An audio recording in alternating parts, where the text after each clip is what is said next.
Hello everyone, welcome to Sunshine classes. बच्चों, आज हम करने वाले हैं मैथमेटिक्स के हर एक चैप्टर का सुपर फास्ट रिवीजन, जिसका नाम दिया है रैपिड रिवीजन एक्सप्रेस।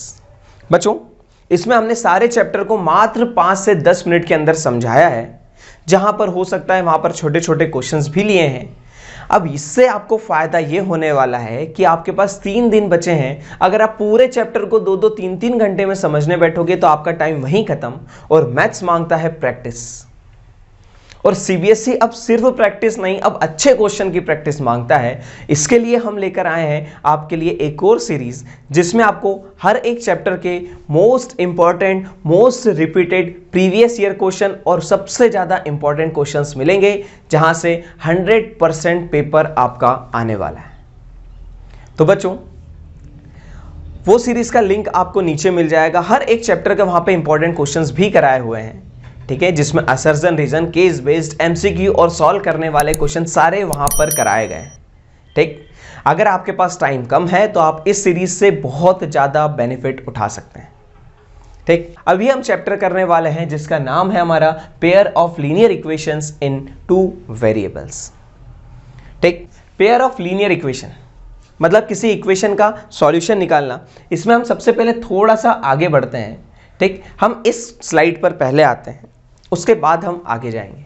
ठीक, हमारे पास क्या है कि कोई 2 इक्वेशन दी रहेगी, उसका सॉल्यूशन आ भी रहा है या नहीं, ये चेक करना इंपॉर्टेंट है। ये हम कैसे चेक करेंगे और उसका ग्राफ कैसे बनेगा, ये हम यहां पर समझाते हैं।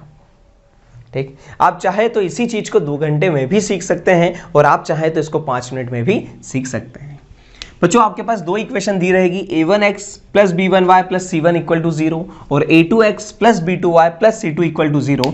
आपको ध्यान ये रखना है कि जो कांस्टेंट है, जो c1 है, या तो इस साइड पर आए तो दोनों इक्वेशन में उसी साइड, या तो इक्वल टू के इस साइड आए तो दोनों इक्वेशन में एक ही साइड पर आना चाहिए।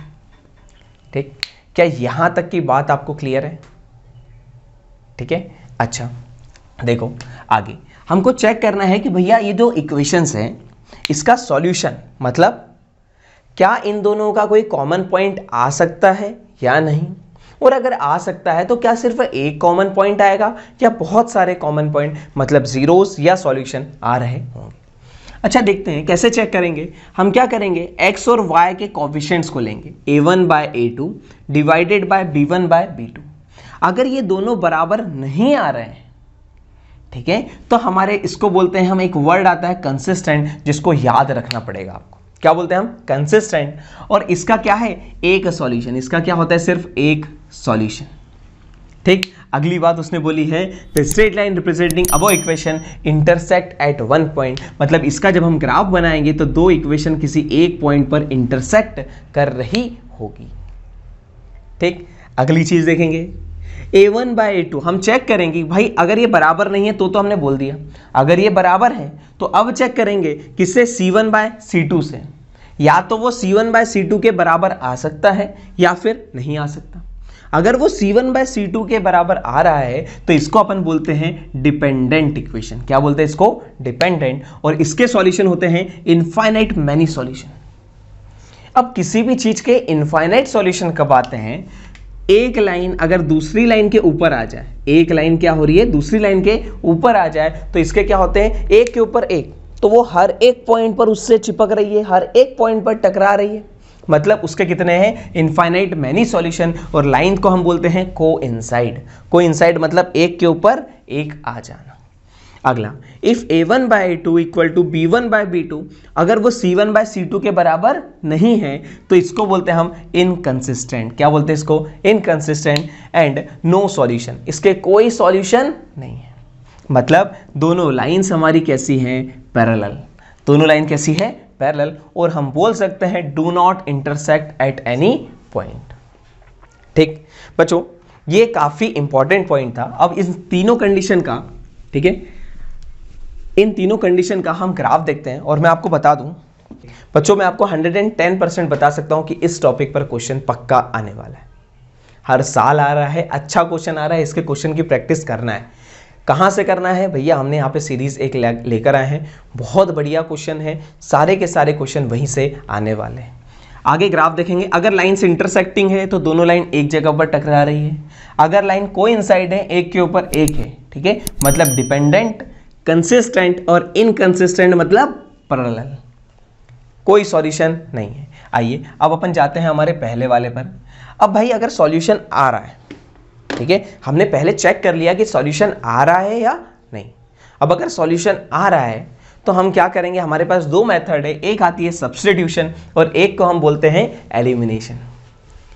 अब सब्स्टिट्यूशन का मतलब क्या होता है ये समझेंगे। सब्स्टिट्यूशन का मतलब होता है एक चीज को उठाकर दूसरे की जगह सब्स्टिट्यूट करना। मतलब अगर हमारे पास इक्वेशन है, जैसे एक है 4x + 7y = 5 और अगली वाली है x + y = 5, दो इक्वेशन है, क्या करेंगे, किसी भी इक्वेशन से x को उठाओ या फिर y को उठाओ और दूसरी इक्वेशन में रख दो। जैसे यहाँ से अगर मैं y को उठाता हूँ तो 5 - x आएगा, इसको उठाकर यहाँ पर रख दो, 4x + 7 × 5 - x = 5, 4x प्लस में 7 5 35 - 7x = 5, 7x - 4x is -3x, 35 उधर जाएगा तो 5 - 35 इज -30 - 3x, तो x की वैल्यू आ गई 30/3 मतलब 10। तो x हमारा कितना आ रहा है 10। अब ये 10 को यहाँ पे रख देंगे, y = 5 - x यहाँ पे रखा, ठीक है, तो 5 - 10 तो कितना आ गया -5। हमारा आंसर x और y है तो हम आंसर लिखते हैं हमेशा x, y में, तो x कितना है 10, -5। ये रहा हमारा सॉल्यूशन। बच्चों इस मेथड को हम क्या बोलते हैं, सब्स्टिट्यूशन। बहुत आसान है। अब चाहे तो यहां से x की वैल्यू उठाकर भी यहां पर रख सकते हैं और चाहो तो यहां से y ले लो या यहां से x ले लो, ठीक है। ये सारे के सारे इंपॉर्टेंट चीजें। चलो आगे बढ़ते हैं, ठीक। एलिमिनेशन मेथड, एलिमिनेशन मेथड हमको बोलती है कि भाई अगर हमारे पास जो भी इक्वेशन है, ठीक है, उसमें क्या करो, किसी भी एक का कोएफिशिएंट बराबर बनाओ। जैसे कि हमारे पास एक इक्वेशन है 2x + 3y = 8 और अगली इक्वेशन है 3x + 2y = 7, ठीक। हम क्या करते हैं, मान लो x का कोएफिशिएंट, एलिमिनेशन में क्या करना है ना, x का कोएफिशिएंट क्या है, यहाँ पे 2 और यहाँ पे 3, ठीक। इन दोनों को क्या करना है, सेम करना है। तो इसको हमने मल्टीप्लाई कर लिया, मान लो किससे, 3 से, और इसको मल्टीप्लाई कर देते हैं हम किससे, 2 से। 3 2 जा 6, ये भी 3 2 जा 6। अब मल्टीप्लाई हर एक वैल्यू से करना पड़ता है। तेरा ऊपर वाली इक्वेशन आएगी 3 2 जा 6x प्लस में 3 3 जा 9y = 8 3 जा 24।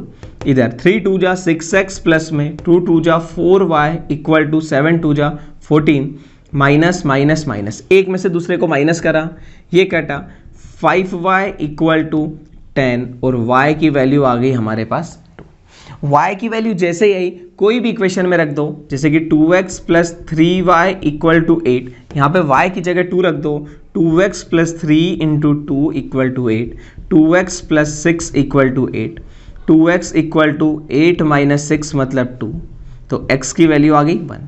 सॉल्यूशन आएगा हमारा x, y मतलब 1, 2। तो हमारा सॉल्यूशन कितना आ रहा है 1, 2, ठीक है बच्चों। एक हमने सब्स्टिट्यूशन देखा, एक हमने क्या देख लिया, एलिमिनेशन। अब इस चीज की प्रैक्टिस आप चाहे तो एनसीईआरटी से कर लो, ठीक है। पहले हल्की हल्की सी प्रैक्टिस करो, उसके बाद जो क्वेश्चंस हम लोगों ने आपको बताए हैं, मोस्ट इंपॉर्टेंट क्वेश्चन, वहां पर जाकर आप प्रैक्टिस कर सकते हैं। Best of luck.